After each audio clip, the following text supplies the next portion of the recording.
Selamat pagi jemaat yang dikasih Tuhan, Shalom. Senang sekali bisa hadir bersama dengan istri di tempat ini. Dan terima kasih Pastor Lukas untuk kesempatan yang diberikan. Tadi pagi saya bicara tentang kaya jiwa versus miskin jiwa. Nanti sore saya akan bicara tentang hidup yang diubahkan, belajar dari kisah kehidupan Gehazi. Ini akan memberkati saudara. Dan siang ini saya akan menyampaikan firman dengan judul Waspadai Tanda 666. Mari kita baca Wahyu 13 ayat 16 sampai 18 yang berbunyi demikian.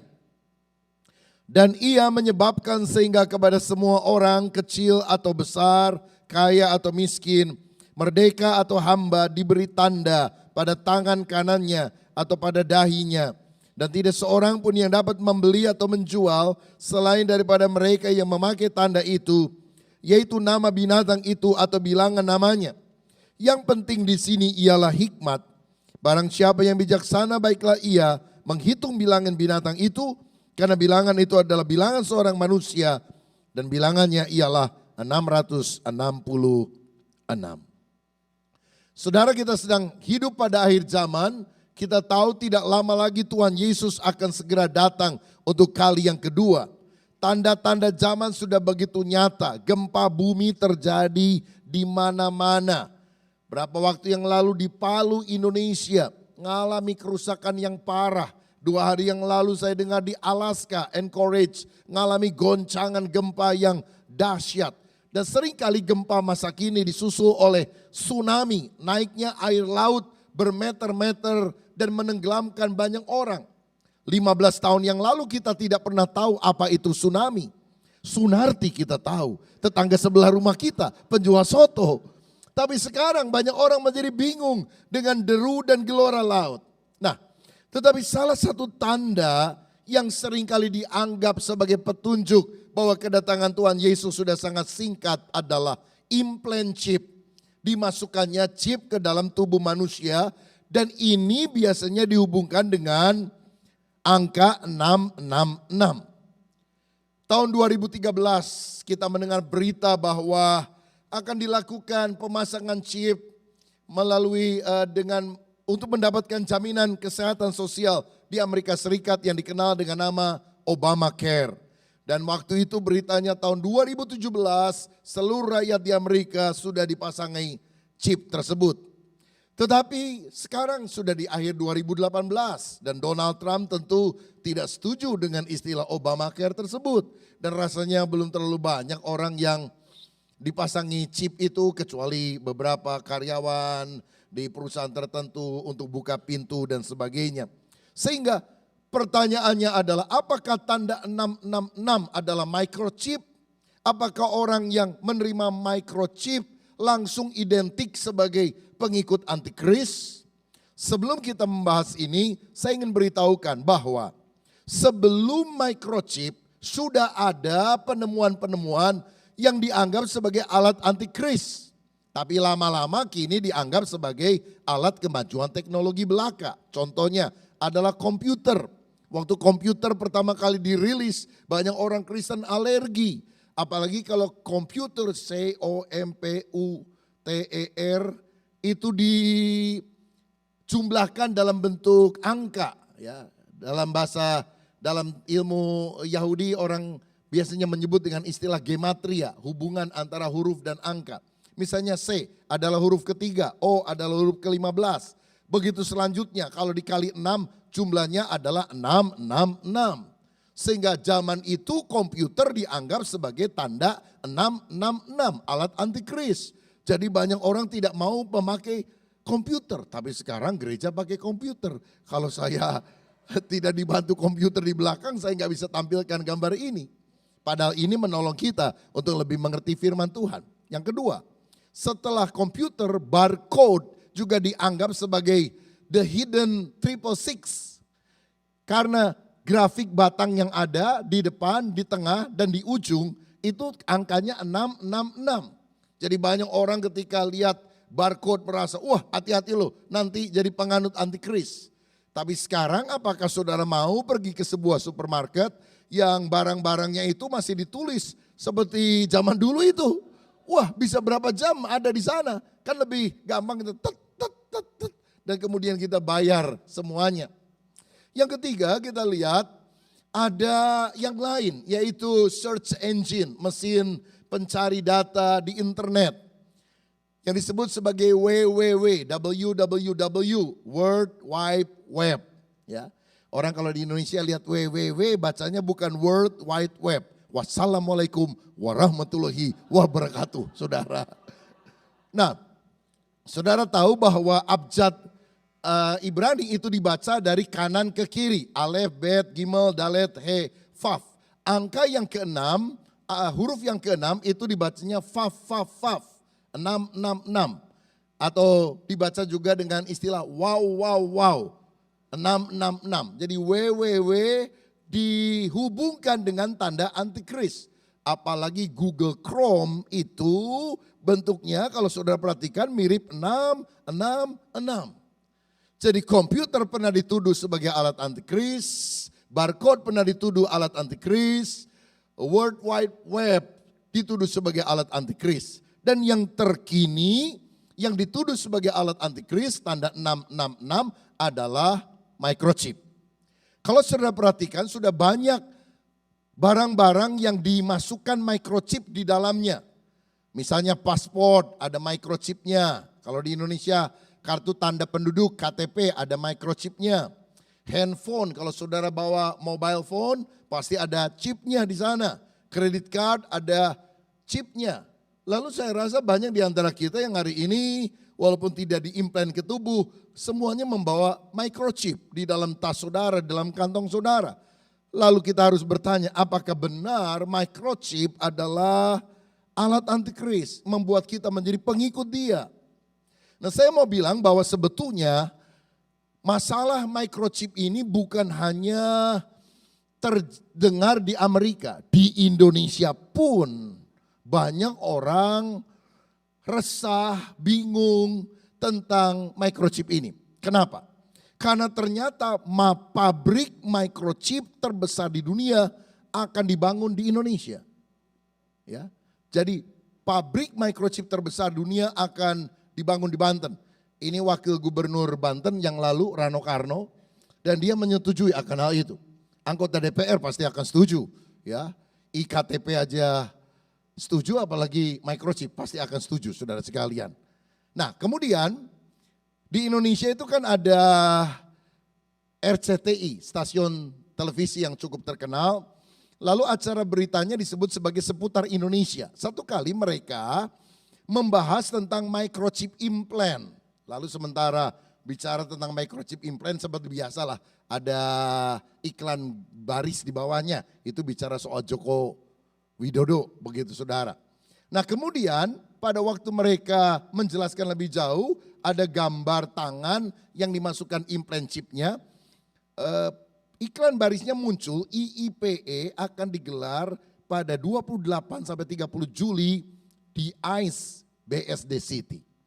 Lalu orang menjadi kaget karena mereka pikir implant chip ini akan dilakukan pagelaran demonya tanggal 28 sampai 30 Juli. Sehingga akhirnya bagian manajemen dari ICE Indonesia Convention Exhibition memberikan penjelasan bahwa ICE dengan ini menyatakan bahwa tidak ada aktivitas demo pemasangan chip RFID N666 di event yang berlangsung di ICE sejak 27 sampai 30 Juli 2017 yang lalu. Sampai diklarifikasi saudara, karena suka ada yang mengait-ngaitkan, ya ada hoax begitu saudara. Ya banyak orang Indonesia teologianya itu namanya teologi kirata. Dikira-kira supaya nyata. Kira-kira begitu saudara. Karena ternyata IIPE itu singkatan daripada Indonesia International Pet Expo.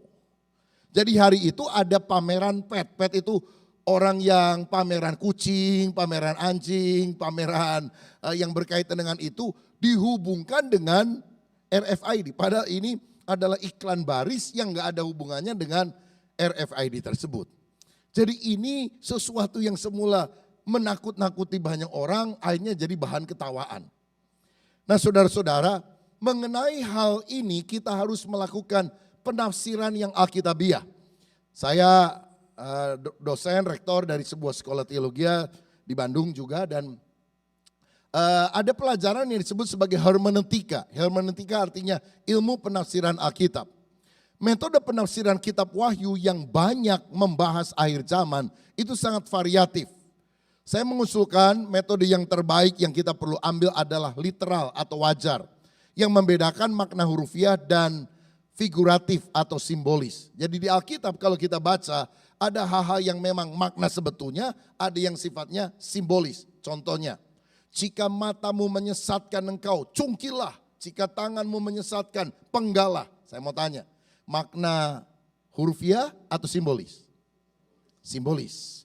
Sebab kalau kita cungkil mata, kita berubah nama semua menjadi si buta dari gua hantu, saudara sekalian. Nah, ada yang hurufiah, ada yang simbolis ya. Di Alkitab kan banyak sekali contoh simbolis seperti itu. Apalagi di dalam kitab Wahyu ada banyak simbol-simbol. Misalnya 144.000 orang dalam Wahyu 7 yang akan diselamatkan masuk ke dalam sorga. Apakah ini hurufiah atau simbolis? Tentu simbolis, karena ini merupakan kegenapan seluruh umat Allah dalam perjanjian lama dan perjanjian baru. Sebab ada kelompok yang menganggap bahwa 144.000 orang yang akan diselamatkan itu hurufiah, yaitu kelompok saksi Yehova. Mereka berkata bahwa sorga itu ada, tapi tersedia hanya untuk 144.000 orang. Karena itu mengapa saya tidak mau jadi penganut saksi Yehova? Karena kalau saya jadi penganut saksi Yehova, saya nggak akan masuk sorga. Karena jumlah penganutnya sekarang sudah lebih dari 144.000 orang. Lebih baik saya pegang firman Yesus yang berkata, di rumah Bapakku ada banyak tempat, selalu tersedia tempat bagi saya dan saudara yang percaya kepada Yesus. Misalnya naga di dalam kitab Wahyu, itu simbolis atau hurufiah? Simbolis, bicara soal iblis. Binatang yang keluar dari dalam laut, apakah ini monster menakutkan seperti makhluk dari Loch Ness? Tentu tidak, ini adalah simbol dari si antikris. Binatang yang keluar dari dalam bumi, ini juga simbol daripada nabi palsu. Jadi banyak simbol-simbol yang ada di dalam kitab Wahyu. Nah, bagaimana dengan tanda 666? Apa maknanya? Saudara, inti daripada Wahyu 13 yang membahas tentang tanda 666 sebetulnya adalah peniruan iblis terhadap karya Kristus. Manusia diciptakan pada hari yang ke-6. Lalu kemudian ada manusia yang berusaha untuk menjadi seperti Tuhan. Karena antikristus itu adalah saingannya Kristus. Kristus itu sempurna. Angka untuk menunjukkan kesempurnaan adalah 7. Dan angka yang paling sering muncul dalam kitab Wahyu bukan 666 tapi 777. 7 sangkakala, 7 materai, 7 kaki dian, 7 jemaat. Pokoknya 777. Saudara-saudara, jadi 666 adalah angka manusia yang tidak akan pernah bisa menyamai Kristus yang sempurna. Yang dilambangkan dalam angka 7 dalam gematria Yahudi. Nah, kenapa harus diulang 3 kali? 6, 6, 6. Ini menunjukkan kegagalan demi kegagalan.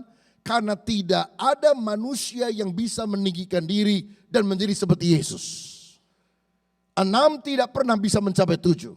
Antikris berusaha menguasai dunia, tapi dia tidak akan pernah bisa menguasai dunia. Jangan percaya pada ajaran bahwa satu kali antikris akan menguasai seluruh dunia.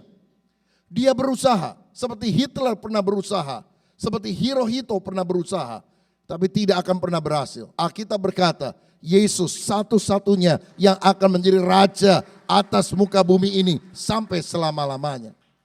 Karena itu Tuhan sudah memberikan pewahyuan melalui Alkitab. Nanti akhir zaman akan ada orang jahat luar biasa dan dia ingin menyaingi Kristus. Tapi ingat, aku beri dia simbol 666. Gagal, gagal, gagal. Karena hanya Yesus, Raja di atas segala raja yang akan mengatasi alam dunia ini. Dan ketika manusia berusaha meninggikan diri, 666, maka hukuman Allah akan menimpa. 7 materai, 7 sangkakala, 7 cawan emas yang bicara tentang penghukuman kepada orang-orang tidak percaya di dunia ini. Jika kita bisa menganggap hal ini sebagai sebuah kebenaran bahwa 666 adalah simbolis dan bukan hurufiah, maka tanda antikris di dahi dan tangan juga sebetulnya harus dimaknai secara simbolis, bukan tanda lahiriah seperti microchip. Pertanyaan pentingnya adalah, siapa yang pertama kali bicara tentang tanda di tangan dan di dahi? Apakah setan? Bukan. Perihal tanda di tangan dan di dahi pertama kali muncul dalam Ulangan pasal 6, di mana Tuhan berfirman melalui Musa kepada umatnya. Begini bunyinya, dengarlah hai orang Israel, Shema Israel, Tuhan itu Allah kita, Tuhan itu Esa. Kasihlah Tuhan Allahmu dengan segenap hatimu dan dengan segenap jiwamu dan dengan segenap kekuatanmu. Apa yang kuperintahkan kepadamu pada hari ini haruslah engkau perhatikan. Haruslah engkau mengajarkannya berulang-ulang kepada anak-anakmu dan membicarakannya apabila engkau duduk di rumah, apabila engkau sedang dalam perjalanan, apabila engkau sedang berbaring dan apabila engkau bangun. Ayat 8, haruslah juga engkau mengikatkannya sebagai tanda pada tanganmu dan haruslah itu menjadi lambang di dahimu. Dan haruslah engkau menuliskannya pada tiang pintu rumahmu dan pada pintu gerbangmu. Jadi jelas yang pertama kali bicara tentang Shema Israel, dengar hai Israel, Tuhan itu Allah kita, Tuhan itu Esa, kasihlah Tuhan Allahmu dengan segenap hatimu, jiwamu, kekuatanmu, segala-galanya. Itu adalah Tuhan. Bahkan Yesus ketika ditanya apa hukum yang terbesar, yang terutama, dia mengutip ini. Bahwa hukum yang terbesar mengasihi Tuhan dan mengasihi sesama sama seperti mengasihi diri sendiri. Ikatlah itu pada tanganmu, tempelkanlah pada dahimu. Saya mau tanya, hurufiah atau simbolis? Ketika Tuhan bilang, ikatkan pada tanganmu, tempelkan pada dahimu, supaya engkau selalu ingat, Tuhan itu Esa. Tidak boleh kemanapun kau pergi menyembah ilah-ilah asing. Engkau hanya harus menyembah Yahweh, Elohim, Allah yang disembah Abraham, Ishak dan Yakub. Simbolis atau hurufiah? Simbolis. Berarti tangan dan dahi itu bicara tentang pikiran di dahi yang selalu harus dikuasai oleh Tuhan. Tangan, perbuatan tangan kita, langkah hidup kita yang selalu harus menyembah Tuhan. Tidak boleh menyembah ilah asing. Dan tahukah saudara dalam Wahyu pasal 7 dan Wahyu pasal 14 ayat 1, ternyata di akhir zaman pengikut Kristus juga akan diberi materai pada dahinya. Saya bacakan ayatnya. Wahyu 14 ayat 1, dan aku melihat sesungguhnya anak domba berdiri di bukit Sion dan bersama-sama dengan dia 144.000 orang dan di dahi mereka tertulis namanya dan nama bapaknya. Jadi orang percaya harus ada materai di dahinya. Saya mau tanya, saudara orang yang percaya kepada Yesus, ada materai enggak di dahi saudara? Apa ada 7 atau 2, 1, 2? Kira-kira begitu? Kan tidak ada saudara sekalian. Jadi apakah ini simbolis atau hurufiah? Simbolis. Kalau pengikut Kristus akan dimateraikan di dahi secara simbolis, mengapa kita harus berkata bahwa materai yang akan dipakai antikris kepada pengikutnya adalah hurufiah?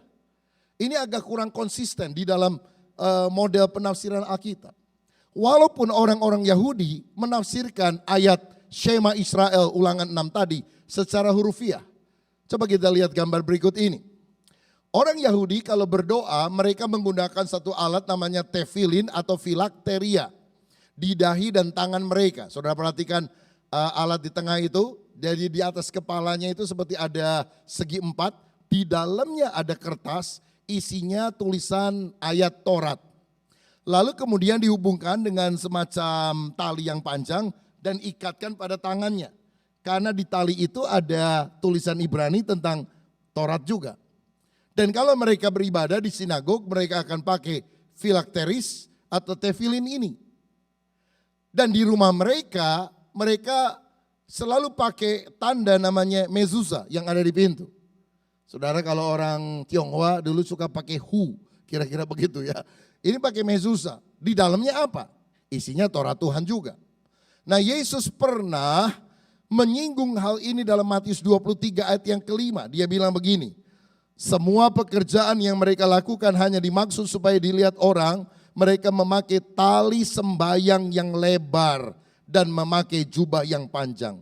Yang dimaksud dengan tali sembayang yang lebar bicara tentang tefilin atau filakteria ini.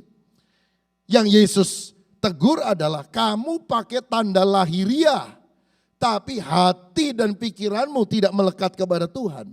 Bukankah ini teguran Yesus bagi orang yang melakukan segala ibadahnya hanya secara jasmania, tapi tidak memiliki dahi dan tangannya, pikiran dan perbuatannya hanya terpusat kepada Tuhan. Pemikiran yang lebih jauh, jika seandainya ada orang yang belum kenal Yesus pada masa remaja, pada masa muda, lalu mentato tubuhnya, lalu dia bertobat, apakah orang ditato bisa selamat? Tentu saja kalau dia bertobat dan percaya kepada Yesus. Apakah dia harus menghilangkan tanda tato itu dengan disetrika? Wah, saya rasa makin mengerikan, saudara. Bagaimana kalau tatonya 666 di dahi, 666, lalu dia bertobat? Apakah ketika dia datang kepada seorang hamba Tuhan, nangis, Tuhan ampuni saya nggak ngerti, saya pakai tanda ini. Waktu saya belum mengenal firman, nggak pernah dengar Injil, sekarang saya bertobat. Lalu apakah hamba Tuhan berkata, oh tidak bisa. Kamu sudah milik antikris, sudah tanda 666, enyahlah engkau. Bagaimana kalau misalnya ada orang tua yang memang non-Kristen, lalu kemudian anaknya waktu masih bayi atau masih kecil dimasukkan microchip ke dalam tubuhnya. Supaya ya tanda identitas dan sebagainya lebih gampang dimiliki oleh anak itu. Dan ketika anak itu jadi dewasa, dia sadar bahwa ini sesuatu yang menurut anggapannya tidak cocok dengan firman Tuhan. Lalu dia ingin dikeluarkan. Atau kalau seandainya itu ditanamkan dalam tubuhnya, bisakah bayi atau orang yang dipaksa dipasangi chip lalu bertobat? Apakah tidak selamat? Saya berpikir apakah Tuhan senaif itu? Sehingga ketika seorang datang kepada hamba Tuhan, saya mau bertobat, saya pernah dipasang chip, saya benar-benar mau percaya kepada Yesus. Oh maaf, tidak ada pengampunan untuk kamu. Apakah sampai sebegitunya? Jika kita menafsirkannya secara jasmania. Next. Nah, saya pagi ini lebih menekankan bahwa yang harus kita waspadai adalah dimensi rohaniahnya. Jangan sampai begini loh saudara. Setan itu menggiring kita pada satu opini, ini yang tidak boleh, padahal yang tidak boleh adalah ini. Bukankah buah di seluruh taman ini tidak boleh kamu makan kecuali buah yang di tengah? Padahal yang Tuhan bilang, semuanya boleh kamu makan kecuali buah yang di tengah. Setan selalu bicara terbalik. Dan kalau kita tidak sungguh-sungguh berpegang pada firman, kita coba disesatkan oleh dia. Saudara tahu, Yesus sendiri pernah berkata, kamu tidak bisa mengabdi kepada dua Tuhan. Kamu tidak bisa menyembah Allah atau Mamon. Jadi saingan Tuhan yang paling utama di akhir zaman adalah apa? Mamon. Mamon itu dewa uang. Dan biasanya orang itu sekarang lebih banyak yang kejar uang daripada kejar Tuhan. Cari uang daripada cari Tuhan. Apa yang dicari orang? Uang. Sehingga lagu hidupnya seperti lokomotif zaman dulu. Duit, duit, susah, susah. Kalau makin cepat, duit, duit, susah, susah, susah, susah, susah, susah. Orang sekarang kalau ditanya, kamu cari mana? Cari Tuhan atau cari setan? Rasanya pertanyaan itu kurang tepat ya. Kamu cari mana? Cari Tuhan atau cari duit? Sehingga musuh Tuhan yang utama bukan setan, tapi duit. Maksudnya begini, setan tidak langsung tapi menggunakan duit sebagai umpan yang menarik yang dikejar manusia, padahal di belakangnya adalah setan. Sehingga Tuhan sendiri bilang, kamu tidak bisa mengabdi kepada Allah dan kepada Mamon. Kenapa dia tidak bilang mengabdi kepada Allah dan kepada iblis? Karena iblis ketika datang apalagi dengan model Gondruwo Sontoloyo, wah orang lari semuanya saudara. Tapi kalau dia datang dengan menghadirkan uang yang banyak, kangtau yang besar, orang akan makan itu uang. Pada di baliknya adalah setan. Sehingga menyembah Allah atau menyembah uang, menyembah materi, merupakan pembeda yang paling kuat antara pengikut Kristus dan pengikut antikris. Iblis ingin menguasai dimensi roh, bukan hanya fisik. Saya rasa iblis itu jauh lebih smart dari yang kita pikirkan. Dia kalau hanya mengejar fisik, hanya dengan implant chip, dan tidak mendapatkan roh seseorang, dia nggak dapat apa-apa. Roh dulu dikuasai, baru jiwa, baru kemudian tubuh. Dengan kata lain, pengikut Kristus akan dikuasai Roh Kudus sehingga mengutamakan Tuhan. Mencari dulu kerajaan Allah dan kebenarannya, maka semua yang lain Tuhan akan tambahkan kepada kita. Sedangkan pengikut antikris akan dikuasai roh mamon, roh cinta akan uang yang adalah akar dari segala kejahatan.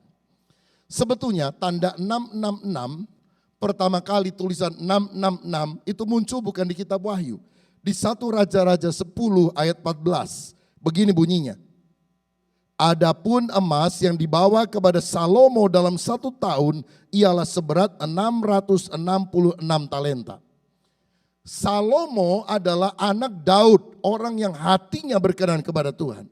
Tapi Salomo hampir binasa, menyimpang. Karena terlalu banyak istri dan gundik, sampai 1000 saudara-saudara. Dan gundiknya itu menyelewengkan dia dari penyembahan kepada Yahweh menjadi penyembahan kepada kenikmatan hidup, kepada mamon, kepada materi. Kalau bukan karena perjanjian kasih karunia, Salomo sudah masuk neraka, saudara. Tapi karena Tuhan pernah janji yang tak bersyarat bahwa keturunannya juga akan dipulihkan, diperbaharui. Salomo saved by the bell. Selamat karena perjanjian yang Tuhan berikan kepada dia. Bayangkan Salomo itu anak orang benar, tapi daya tarik duniawi bisa mengikat dia dan hampir membuat dia binasa sampai selama-lamanya. 666 adalah talenta emas yang dibawa setiap tahun kepada Salomo. Dan ini berkaitan tentang materialisme. Saudara-saudara, 1 Timotius 6 ayat 10 berkata, akar segala kejahatan adalah cinta uang. Bukan uang. Uang itu netral. Bisa digunakan untuk hal yang baik atau yang jahat. Tapi serakah adalah akar daripada segala kejahatan. Ingat Demas, teman seperjalanan Paulus yang meninggalkan pelayanan karena daya tarik dunia begitu luar biasa. Ingat Yudas Iskariot, murid Yesus. Tapi dia meninggalkan Yesus dan menjual Yesus hanya dengan 30 keping orang perak. Ingat Gehasi, hamba daripada Elisa, yang akhirnya sakit kusta karena dia terlalu mengejar materi. Saya akan bicara tentang hal ini lebih jauh nanti sore. Dengan kata lain, orang yang dikuasai mamon akan menyembah antikris. Jadi orang yang akan menyembah antikris kelak sudah kelihatan sekarang. Apa tandanya? Bukan soal implant. Tapi rohnya dikuasai oleh roh mamon. Serakah. Dia bisa tinggalkan jam ibadah hanya untuk cari uang. Dia bisa lakukan apa saja yang tidak jujur hanya supaya dapat uang lebih besar. Saya agak khawatir begini saudara. Setan itu seringkali ketika mau nyerang ke sana, dia pakai cara ke tempat yang lain. Kalau saudara pernah tahu permainan biliar, kalau kita punya bola di sini, kita mau tusuk bola itu masuk ke sana, kadang-kadang orang menusuknya ke sini. Deng. Waktu dia belok, maka bola itu masuk ke posisi yang lain. Banyak orang bilang gini, nih yang penting itu jangan mau pasang chip. Kamu mau dagang gak karuan, mau nipu orang, mau korupsi, mau jadi konglomerat, cara segala macam dihalalkan. Yang penting ke gereja gak usah pakai chip, masuk ke surga. Kalau kamu jujur hidup benar, tapi kamu pasang chip, masuk neraka. Bukankah spirit daripada si jahat sudah berhasil mengelabui kita? Karena yang harus diwaspadai adalah spiritnya, rohnya, yaitu keserakahan. Dan keserakahan itu universal, saudara.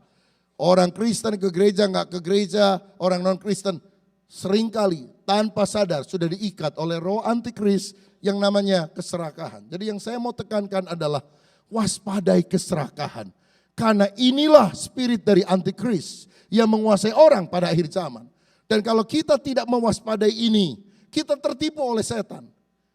Setan selalu bilang, ini microchip kok, asal kalau pakai ini kamu nanti akan begitu-begitu.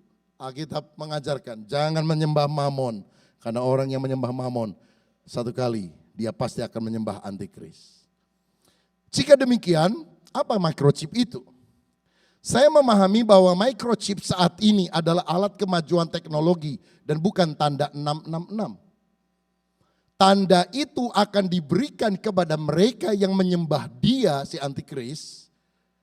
Menyembah antikris dulu baru diberi tanda. Tuhan tidak mau kita menyembah ilah lain, termasuk antikris, termasuk setan.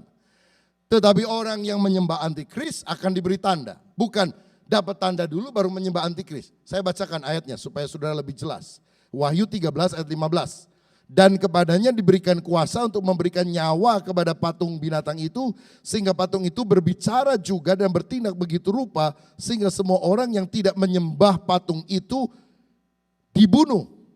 Jadi orang yang tidak menyembah dibunuh, ayat 16. Dan ia menyebabkan sehingga kepada semua orang, kecil atau besar, kaya atau miskin, merdeka atau hamba, diberi tanda pada tangan kanannya atau pada dahinya. Ayat 15, nyembah dulu kalau tidak dibunuh. Ayat 16, maka kepada semua yang menyembah akan diberi tanda 666. Mana dulu, diberi tanda dulu atau menyembah dulu? Kan menyembah dulu, yang gak mau menyembah malah dibunuh. Yang menyembah diberi tanda 666. Jadi saudara tidak boleh terbalik. Bukan diberi tanda baru kemudian menjadi pengikut antikris. Dia sudah secara spirit dikuasai oleh antikris, menyembah antikris, percaya kepada antikris, baru kemudian diberi tanda. Jika demikian, apakah boleh orang Kristen menerima microchip implant? Menurut saya tidak. Kita harus tetap waspada. Karena microchip masa kini yang saya sebut sebagai alat kemajuan teknologi. Sehingga saudara bisa punya handphone, ada chipnya, ada Mastercard, Visa Card, ada chipnya. Dan tetap kita bukan penganut antikris. Tapi kalau itu sudah ditanamkan ke dalam tubuh, penekan saya tetap waspada. Karena microchip pada masa kini tampaknya hanya merupakan tahap awal. Sekali lagi, tahap awal dari sesuatu yang kelak nanti akan digunakan antikris untuk menandai pengikutnya. Next. Sebetulnya teknologi implant chip ke dalam tubuh bisa saja dianggap ketinggalan dengan teknologi lain yang sudah ditemukan masa ini. Misalnya finger scan, orang kalau mau belanja tinggal kasih jempolnya dan sudah terhubung dengan akun banknya. Atau kalau saudara pergi ke Amazon Store, saudara tinggal bawa handheld, scan, handphone, lalu kemudian kita bisa pilih barangnya, waktu keluar tinggal tap on, tap off. Dan kita nggak usah bayar apa-apa karena semuanya sudah terrecord di sana. Jack Ma, waktu masih muda setelah kuliah, dia pergi cari kerjaan, nggak dapat sampai dia melamar di Kentucky Fried Chicken. Nggak diterima juga, saudara sekalian. Syukur dia nggak diterima. Karena sekarang ini dia menjual sebuah alat yang namanya face scan dari perusahaannya Alibaba, Alipay, sehingga orang tinggal senyum saja, klik, langsung wajahnya terekam dan langsung akun banknya dikurangi, saudara sekalian. Sehingga tanpa dimasukkan ke dalam tubuh, maka pendataan itu sudah dilakukan. Saudara pergi ke airport, maka face scan, handheld scan, atau finger scan sudah digunakan di mana-mana. Dan tidak harus menunggu nanti ketika dimasukkan ke dalam tubuh. Sehingga teknologi akan selalu berkembang. Kita tidak perlu takut kepada teknologinya. Tapi spiritnya, spirit apa? Serakah. Itu yang harus kita waspadai dalam kehidupan kita. Lihat gambar berikutnya. Apakah tanda itu nanti akan berkaitan dengan artificial intelligence, saya pribadi belum tentu benar. Saya pribadi agak lebih menduga ini. Bahwa satu kali manusia bukan hanya ditanam implant chip untuk buka pintu dan sebagainya. Tapi ada artificial intelligence. Jadi saudara tahu sekarang ini ada penemuan robotik di mana robot-robot itu diberi kemampuan kecerdasan dari luar.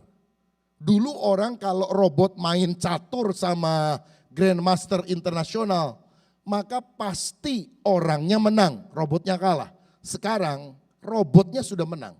Jadi Grandmaster catur terhebat di dunia sudah kalah oleh kecanggihan daripada robot itu. Dan robot yang dianggap paling pintar sekarang namanya Sophia. Dimiliki oleh siapa? Arab Saudi. Dan dia dimasukkan data-data. Dan saudara perlu tahu, kalau ditanya tentang nabi yang lain, dia akan berikan jawaban sesuai dengan jawaban standar yang ada pada ajaran agama masing-masing. Kecuali ketika Yesus, maka saudara akan dapatkan data-data yang bertentangan dengan apa yang diajarkan oleh Alkitab. Karena memang spirit di baliknya adalah antikristus.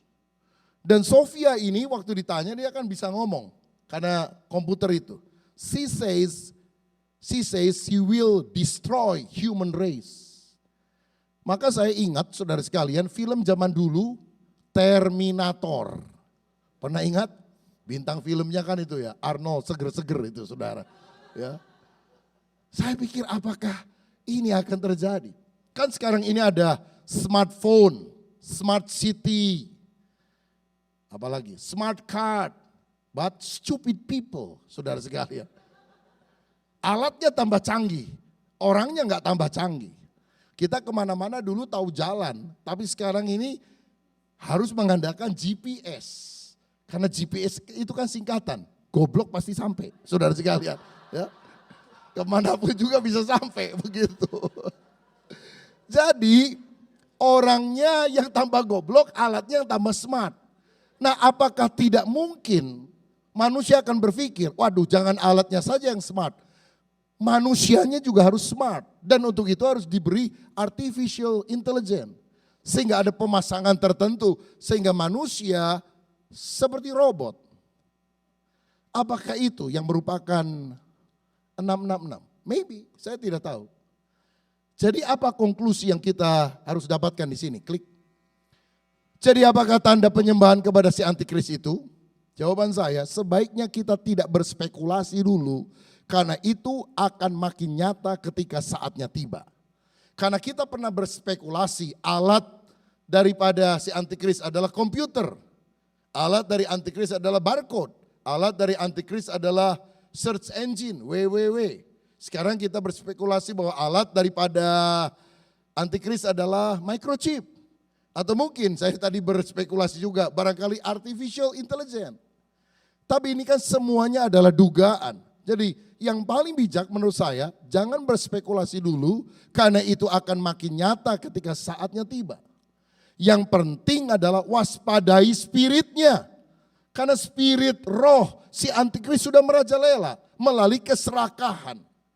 Nah jika si antikris itu muncul dan memberikan tanda, saya nggak tahu tandanya apa.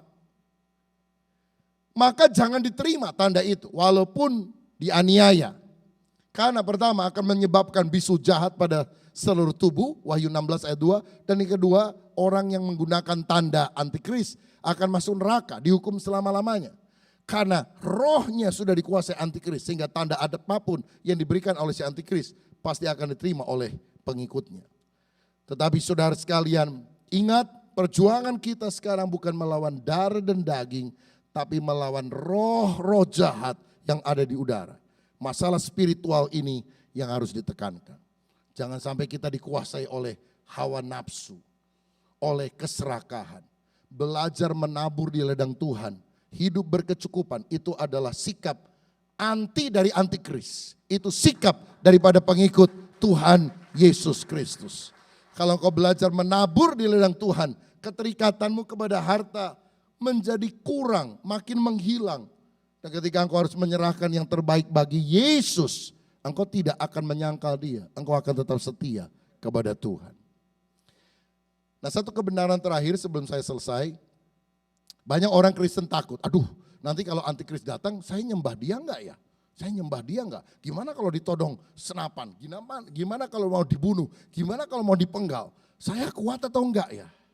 Saya ingin memberikan satu ayat yang akan menguatkan kita. Next, Wahyu pasal yang ke-13 ayat 8 berkata begini. Dan semua orang yang diam di atas bumi akan menyembahnya, yaitu setiap orang yang namanya tidak tertulis sejak dunia dijadikan di dalam kitab kehidupan dari anak domba yang telah disembelih. Dengan kata lain, yang menyembah antikris kelak sudah diketahui oleh Yesus, bahkan dari sejak dunia belum dijadikan. Siapa yang akan menyembah antikris? Mereka yang sejak awal, sejak semula namanya tidak tertulis dalam kitab kehidupan. Artinya yang menyembah antikris hanyalah orang yang tidak lahir baru. Kalau saudara percaya bahwa Yesus adalah Tuhan, kalau engkau sudah lahir baru, engkau tidak akan pernah menyembah antikris. Karena Tuhan dari sejak awal sebelum dunia dijadikan udah tahu. Yang akan menyembah antikris hanyalah orang yang namanya tidak tercatat dalam kitab kehidupan. Saudara percaya namamu sudah tercatat dalam kitab kehidupan? Kalau engkau percaya, engkau tidak akan menyembah antikris. Waktu trompet itu dibunyikan, Yesus datang, kita diangkat, bernyongsong dia ke awan-awan, berjumpa dengan Yesus di udara. Dan siapakah orang yang akan menyembah antikris? Mereka adalah para penyembah mamon. Mereka orang yang serakah, yang hidup bagi diri sendiri. Itu sebabnya utamakan Tuhan di atas segala-galanya. Mari kita menyembah Yesus, hidup bagi kerajaan Allah, belajar menabur untuk menolong sesama dan memperluas kerajaannya. Dan ketika engkau belajar menabur, engkau akan menuai secara jasmani. Engkau akan diberkati oleh Tuhan. Tapi secara rohani, hatimu akan melekat kepada Kristus. Ini doa saya. Supaya kita tidak perlu takut kepada antikris. Karena yang kita nanti-nantikan adalah Kristus. Kalau engkau sudah lahir baru, percaya kepada Yesus. Namamu tercatat dalam buku kehidupan. Engkau tidak akan pernah menyembah antikris. Dan mulai hari ini tunjukkan bahwa saudara adalah pengikut daripada Kristus. Lebih mencintai Tuhan daripada harta benda. Maka kemuliaan Kristus mengalir dalam kehidupan kita. Tuhan Yesus memberkati kita semuanya. Haleluya. Mari kita bangkit berdiri. Kita nyanyikan sebuah pujian. Bapa kau setia, Bapa kau mulia. Tenanglah jiwaku dalam hadirat-Mu. Tuhan adalah Allah yang baik. Dia berjanji menyediakan apa yang kita butuhkan tepat pada waktunya. Jangan khawatir saudara. Bapa surgawi pasti akan menolong anak-anaknya. Cari saja kerajaan Allah dan kebenarannya. Jangan sampai dikuasai oleh roh mamon. Dan ketika kita sungguh mencari Tuhan, pada waktu yang tepat Tuhan akan siapkan semuanya. Haleluya, puji Tuhan.